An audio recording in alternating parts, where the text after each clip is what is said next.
हम लोग previous year के क्वेश्चन बैंक को देख रहे थे, जिसमें से हम लोग फर्स्ट चैप्टर बायोलॉजी का जय प्रक्रम हम लोग देख रहे थे, जिसमें इसका पार्ट 2 हो गया था। आज जो है पार्ट 3 है और ये जो है जय प्रक्रम का जो है आपका अंतिम सेट है।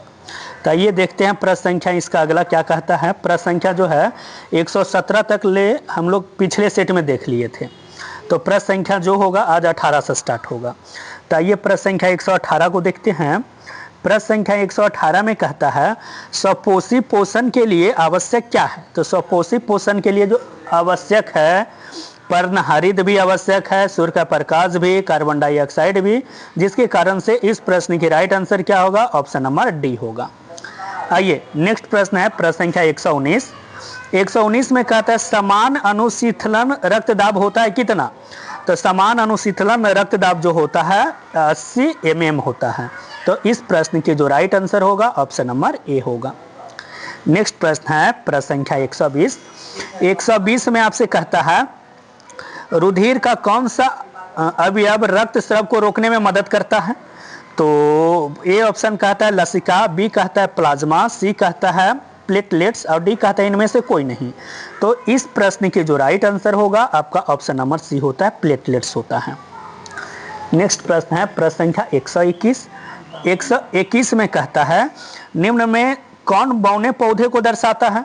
तो बौने पौधे को दर्शाता है जो है स्मॉल लेटर दिखाता है।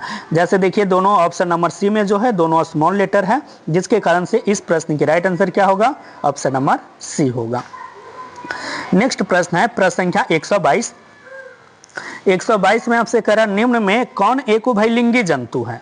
उभयलिंगी जंतु के बारे में आपसे पूछ रहा, तो इस प्रश्न की राइट आंसर क्या होगा, ऑप्शन नंबर ए होगा। देखिए सारा प्रश्न जो है आपका पूछा गया प्रश्न है। ये प्रश्न जो 122 है ये देखिए 2019 में पूछा है। अब ये प्रश्न संख्या 123 देखते हैं। 123 जो है देखिए 2025 में भी पूछा है, 2018 में भी पूछा है। तो 125 आपसे कहता है कि पादप में जाइलम उत्तरदायी जो होता है किसके लिए। सॉरी 123 पादप में जो होता है जाइलम जो है उत्तरदायी होता है किसके लिए। तो जाइलम का मुख्य रूप से काम ही होता है जल का वहन के लिए, जिसके कारण से इस प्रश्न की राइट आंसर क्या होगा, ऑप्शन नंबर ए होगा। नेक्स्ट प्रश्न है प्रश्न संख्या 124। 124 में आपसे कहता है निम्नलिखित में किसे कोशिका का ऊर्जा मुद्रा के रूप में जाना जाता है। तो ये जो हम लोग जानते हैं किसको जानते हैं, तो एटीपी को, जिसका पूरा नाम क्या होता है। तो आप लोग जरा कमेंट बॉक्स में बताइएगा तो एटीपी का पूरा नाम क्या होता है, क्योंकि ये पिछले सेट में ये प्रश्न आया था। चलिए तो इसका जो है हम आप लोग को होमवर्क दिए हैं। आइए प्रश्न संख्या 125 देखते हैं। 125 में आपसे कहता है पत्तियों में गैसों का आदान प्रदान कहाँ होता है। तो पत्तियों में जो होता है गैसों का आदान प्रदान होता है ये रंध्र के द्वारा, क्योंकि पत्ती में जो छोटा छोटा सा सूक्ष्म छिद्र पाया जाता है उसी को रंध्र कहते हैं, और उसी के द्वारा गैसों का आदान प्रदान होता है। प्रश्न संख्या 126। 126 में आपसे कहता है हृदय से रक्त को संपूर्ण शरीर में पंप कौन करता है। हृदय से जो होता है रक्त को संपूर्ण शरीर में पंप करने का काम कौन करता है। तो ये जो करता है नीलाई के द्वारा। तो इस प्रश्न की राइट आंसर क्या होगा, ऑप्शन नंबर बी होगा। नेक्स्ट प्रश्न है प्रश्न संख्या 127। 127 में आपसे कहता है रक्त का कौन सा अवयव घायल स्थान से रक्त स्राव के मार्ग को रक्त का थक्का बनाकर अवरोध करता है। तो इस प्रश्न की राइट आंसर क्या होगा, ऑप्शन नंबर सी होगा, प्लेटलेट्स होता है। नेक्स्ट प्रश्न है प्रश्न संख्या 128। 128 में आपसे कहता है मंड परीक्षण के लिए हरी पत्ती पर आयोडीन डालने से पहले पत्ती को अल्कोहल में उबाला जाता है। तो पत्ती को अल्कोहल में क्यों उबाला जाता है। तो इस प्रश्न की जो राइट आंसर होगा ऑप्शन नंबर बी, क्योंकि क्लोरोफिल को उसमें घोल जाए, तो क्लोरोफिल को घोलने के लिए। नेक्स्ट प्रश्न है प्रश्न संख्या 129। 129 में आपसे कहता है जिब्रेलिन क्या है। जिब्रेलिन जो है मुख्य रूप से क्या है। जिब्रेलिन जो होता है एक प्रकार का पादप हार्मोन है। तो इस प्रश्न की राइट आंसर क्या होगा, ऑप्शन नंबर ए होगा। नेक्स्ट प्रश्न है प्रश्न संख्या 130। 130 में कहता है पादप में फ्लोएम उत्तरदायी होता है किसके लिए। तो अभी तो हम आपको जाइलम के उत्तरदायी के लिए आंसर बताए थे, और यहाँ जो है आपसे पूछ रहा है फ्लोएम के लिए। तो इसका आंसर जो है आप लोग कमेंट बॉक्स में बताइएगा। हम आपको 2 होमवर्क दिए हैं, एक आपको दिए हैं एटीपी का पूरा नाम पूछे हैं, और दूसरा हम आपसे पूछे फ्लोएम जो है उत्तरदायी किसके लिए होता है। आइए नेक्स्ट प्रश्न संख्या जो हम लोग 131 देखते हैं। 131 में आपसे कहता है बताइए रक्त का थक्का बनाने में सहायक होता है। रक्त का थक्का बनाने में सहायक जो होता है ये कौन सी कोशिका होती है? तो इस प्रश्न की राइट आंसर जो होगा ऑप्शन नंबर आपका सी होगा, रक्त बिंबाणु। प्रश्न संख्या 132, 132 में कहता है एक कोशिकीय शैवाल में जल का परिवहन होता है किसके द्वारा? एक कोशिकीय शैवाल जो होता है उसमें जल का परिवहन जो होता है ये किसके द्वारा होता है? तो ये जो होता है आपका विसरण विधि, जो जिस विधि से होता है उस विधि को हम लोग विसरण विधि कहते हैं। नेक्स्ट प्रश्न है प्रश्न संख्या 133, 133 में कहता है एक वयस्क मनुष्य के कितने दांत होते हैं? एक वयस्क मनुष्य के कितने दांत होते हैं? तो ये होते हैं 32 दांत होते हैं। तो चलिए यहाँ से एक प्रश्न आपसे हम पूछते हैं कि बताइएगा कि मनुष्य का जो होता है दूध का दांत की संख्या कितनी होती है? मनुष्य में जो होता है दूध की दांत की संख्या कितनी होती है ये आप लोग कमेंट बॉक्स में बताइएगा।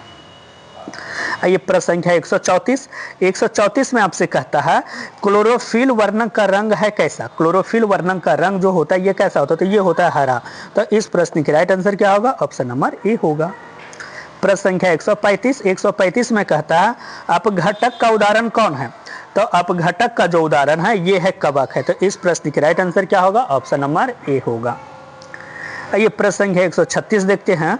136 में कहता है शोषण किस प्रकार की रासायनिक अभिक्रिया है? तो शोषण जो है ये एक प्रकार की ऊष्माक्षेपी है, क्योंकि इस अभिक्रिया में जो होती है ऊष्मा का निर्माण होती है। तो वैसे ये जो है अभिक्रिया को हम लोग ऊष्माक्षेपी अभिक्रिया कहते हैं, जिसमें ऊष्मा का शोषण होता है उसी को हम लोग क्या कहते हैं? ऊष्माशोषी अभिक्रिया कहते हैं। प्रश्न संख्या 137, 137 में आपसे कहता है कुट पद जो होता है किसमें पाया जाता है? तो ये जो होता है किसमें पाया जाता है? तो ये पाया जाता है अमीबा में। तो इस प्रश्न की राइट आंसर क्या होगा? ऑप्शन नंबर सी होगा। नेक्स्ट प्रश्न है प्रश्न संख्या 138, 138 में आपसे कहता है इंसुलिन की कमी से कौन सा रोग होता है? इंसुलिन की कमी से क्या होता है? तो इंसुलिन की कमी से जो होता है ये क्या होता है? मधुमेह होता है। तो इस प्रश्न की राइट आंसर क्या होगा? ऑप्शन नंबर सी होगा। 139 में आपसे क्या कहता है ऑक्सिन क्या है? तो ऑक्सिन भी जो होता है एक प्रकार का पादप हार्मोन ही होता है। तो इस प्रश्न की राइट आंसर क्या होगा? ऑप्शन नंबर ए होगा। नेक्स्ट प्रश्न कहता है प्रश्न संख्या 140, 140 में आपसे कहता है स्वपोषी पोषण के लिए आवश्यक क्या है? तो स्वपोषी पोषण हम लोग वैसे जीवों को कहते हैं जो अपना भोजन स्वयं बनाएगा। तो स्वयं बनाने के लिए क्या क्या आवश्यक होता है? तो उसके लिए कार्बन डाइऑक्साइड की भी मात्रा जरूरी है, क्लोरोफिल की भी जरूरी है, सूर्य का प्रकाश की भी जरूरी है, जिसके कारण से इस प्रश्न की राइट आंसर क्या होगा? ऑप्शन नंबर डी होगा। ये नेक्स्ट प्रश्न है प्रश्न संख्या जो है 141, 141 में कहता है मनुष्य के शरीर की सबसे बड़ी ग्रंथि कौन सी है? तो मनुष्य की शरीर की जो होती है सबसे बड़ी ग्रंथि होती है उसको हम लोग लीवर कहते हैं।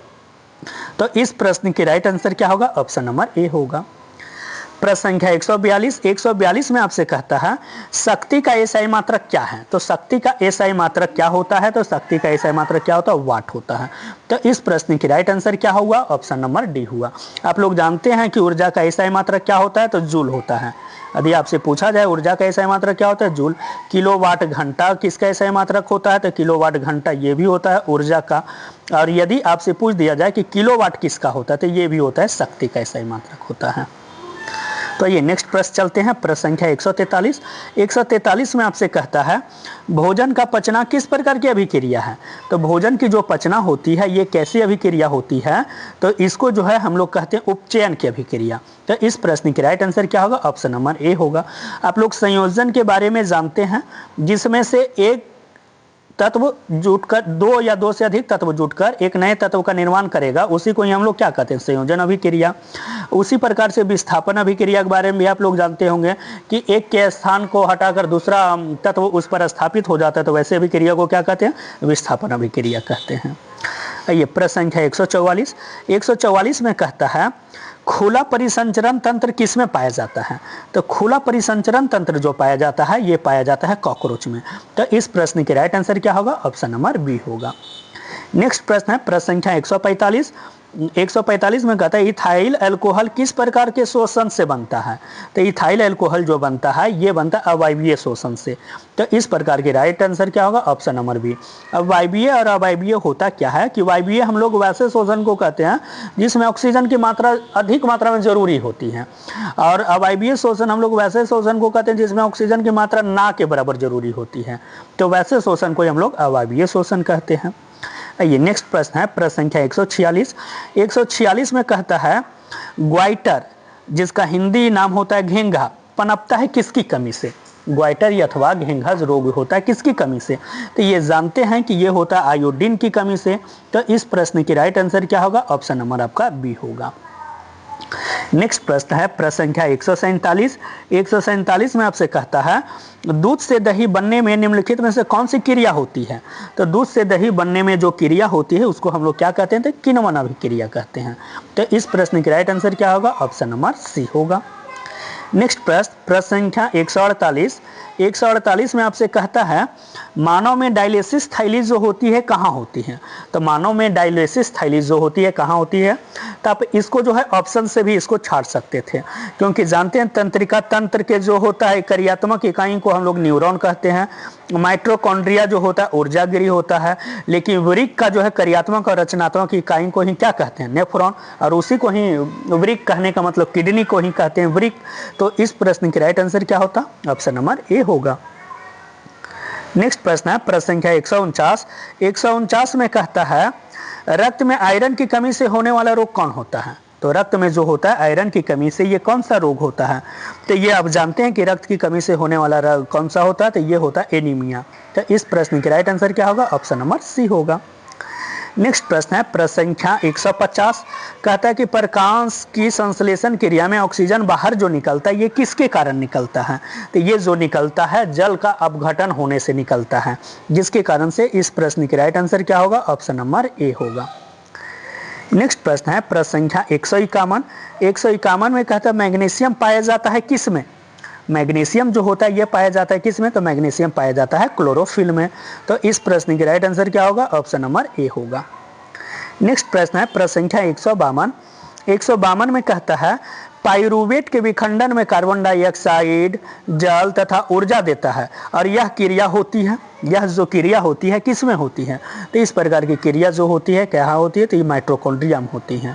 देखिए सारा प्रश्न जो है आपका पूछा गया है, हम आपको बताए थे कि 2011 से 2025 तक लिए टोटल प्रश्न है, जिसमें 2025 के हम लोग सेट 1 सेट 2 में देख लिए थे।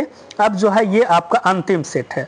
तो अंतिम सेट कहने का मतलब 2012 और 11 का प्रश्न आप लोग से बचा हुआ है। तो ये प्रश्न संख्या 153 देखते हैं। 153 में कहता है मनुष्य में वृक्क एक तंत्र का भाग है जो संबंधित होता है किससे?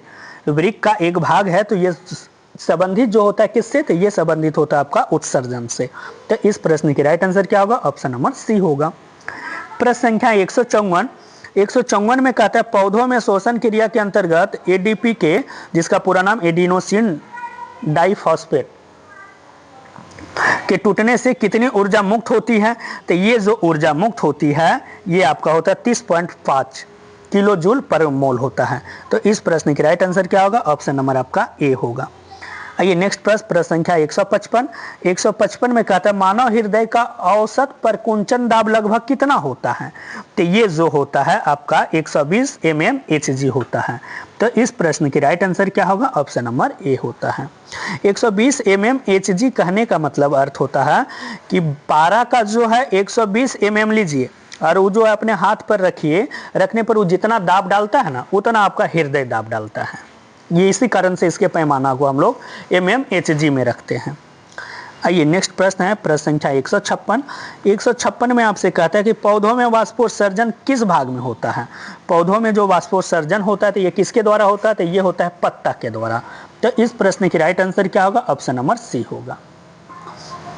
आइए नेक्स्ट प्रश्न है प्रश्न संख्या 157।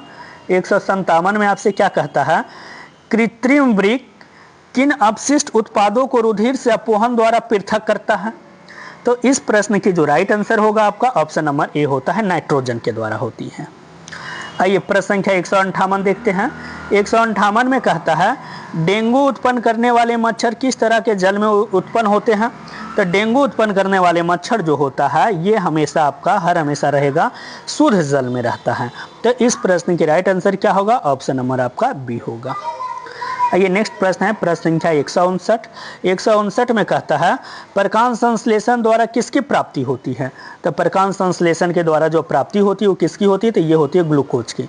तो इस प्रश्न की राइट आंसर क्या होगा? ऑप्शन नंबर सी होगा। आइए अब अंतिम प्रश्न है, प्रश्न संख्या 160। 160 में कहता है मलेरिया उत्पन्न करने वाला मच्छर जिसका नाम होता है मादा एनाफिलिस किस तरह के जल में रहता है। तो मलेरिया उत्पन्न करने वाला जो ये मच्छर रहता है ये रहता है गंदा जल में। तो इस प्रश्न की राइट आंसर क्या होगा, ऑप्शन नंबर बी होगा।